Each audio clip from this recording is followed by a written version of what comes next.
I met Manny probably a year ago. We've been meeting him and talking and watching the campaign. And then I think we made our public decision probably about a month or two ago. And but we're watching it. We want someone who's a sincere conservative. And I think Manny's proved it throughout the campaign. I think I've never seen a more sincere opponent of Obamacare. And I guess that's what sort of bothers me is that, people lie about that. Because, as a physician, we're both physicians, we take it really personally that Obamacare has really messed up healthcare. I think it's been a disaster for the country. And, I'm just disappointed that people are trying to lie to me. I think Manny's going to be a good and vocal opponent of Obamacare. Have you been taking a lot of heat from Senate leadership on your endorsement?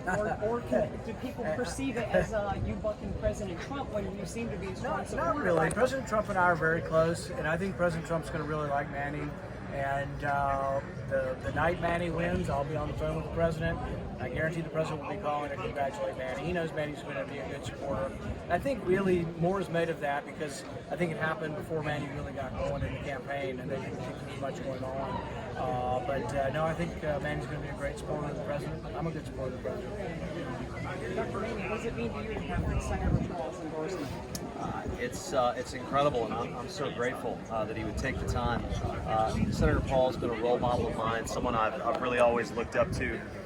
He took on the establishment in 2010 and did something incredible. Just pulled off a miracle when they threw everything at the kitchen sink at him, and here we are again, a decade later, and that's what they're trying to do to me. Because look, the swamp folks never believed that we could get this far, that we could make this race about the people of Tennessee and not just a hand-picked Washington insider option. And that's why our movement has caught fire. The conservative movement is behind me. Folks like Senator Paul, Senator Cruz, Mark Levin, Senator DeMint. You saw Mayor Glenn Jacobs here. And so I believe, we've caught fire. It's just unfortunate that my opponent has resorted to all these negative attacks and mistruths. But that's what the swamp does when their back is against the wall. And as Senator Paul said, I think anybody who looks at my record for about 10 seconds knows that I've always been against the Obamacare. That it's just an atrocity to put government between a patient and their doctor and in the healthcare system like that. And we got to repeal and replace it. Dr. Manny, you traveled the state prior to Obamacare becoming law in March of 2010. You spoke out against the dangers of Obamacare. Why is it that that's not canceling the message that your opponent is sending? Well, because he's got a super PAC that's funded by Mitt Romney's folks. Just this morning we found that Mitt Romney and his supporters have put a lot of money in together with the Senate leadership. And they're just going to try to spread lies and mistruths. But here's the thing. I believe in the people of Tennessee to look at all the facts and make the right choice. And the question becomes, do you want someone who will do anything to get power, who will say or do anything to make attacks on me and my family and make it so personal? Or do you want someone who's a true conservative, who's going to reflect the values of the people in Tennessee? And I think that's the choice that's before us now.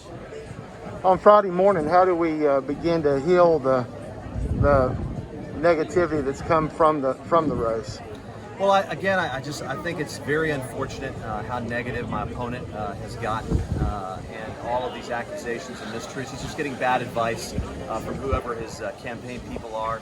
But I believe in the ability of the folks in our state to come together, and when we win, we'll find a way. Good. Dr. Sethi, I know you're from Middle Tennessee originally. What's your impression of East Tennessee, and how would you summarize your message? Well, I've spent a lot of time in East Tennessee over the last 9 years. I've run a nonprofit called Healthy Tennessee. I've been all over rural Appalachia. I've been in underserved communities across Northeast Tennessee taking care of patients. So folks know me here, but in the last 18 months, I've been up here a lot. You cannot win a statewide race without winning East Tennessee. I feel so at home here because I'm able to talk about my faith in Jesus Christ and what it's meant to me. And I believe that the folks in East Tennessee, their faith is what moves and drives them. And so it's been such a privilege and a blessing for me to be able to spend time here like I have. And the people in East Tennessee, I'll just tell you this, they know what's real. They know who's conservative, they know who's not, and they know how to wade through all this, and that's why we're winning here. That's why my opponent is spending millions of dollars every third ad on television here, making baseless accusations. One more question. Dr. Paul, is it unusual for you to endorse someone in a primary, especially in the state of Tennessee? Yeah, I'm only endorsing 2 candidates for the U.S. Senate right now, and so this is one and one in Wyoming. So yeah, we only really go when we really believe in somebody. Like I say, for me, it's not enough to be a Republican, because Republicans are sometimes part of the problem. We need conservative Republicans. So I've made a judgment. I've looked at Manny's record. I've listened to him. I've talked to him, and I really believe Manny's the real deal. And that's what I want. I don't want another rubber stamp for leadership, because leadership often goes along. Right now, they're getting ready to compromise with Nancy Pelosi and spend a ton of money we don't have. We need people to stand up there. Thank y'all.